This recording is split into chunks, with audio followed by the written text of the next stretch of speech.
ಪುರುಷ ಮತ್ತು ಮಹಿಳೆಯರಿಗೆ 100 ಮೀಟರ್ ಅಂತಿಮ ಅವರಿಗೆ ಕಾಲ್ ಮಾಡ್ತಾ ಇದ್ದೇನೆ. ಅಂತಿಮ ಒಂದು ಕ್ರೀಡಾಕೂಟದಲ್ಲಿ ಭಾಗವಹಿಸಿರುವ 100 ಮೀಟರ್ ಪುರುಷ ಮತ್ತು ಮಹಿಳೆಯರಿಗೆ ಇದು ಕೊನೆ ಕರೆ. 100 ಮೀಟರ್ ಓಟದಲ್ಲಿ ಭಾಗವಹಿಸಿದ ಕ್ರೀಡಾಪಟುಗಳು ತಮ್ಮ ಹಾಜರಾತಿಯನ್ನು ಒಪ್ಪಿಸಬೇಕು. ಇದು ಅವರ ಕೊನೆ ಕರೆ.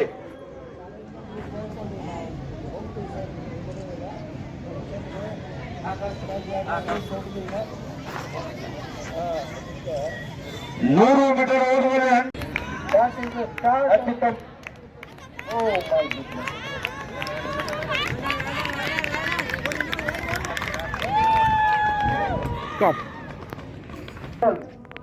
lane number 1, bib number 1.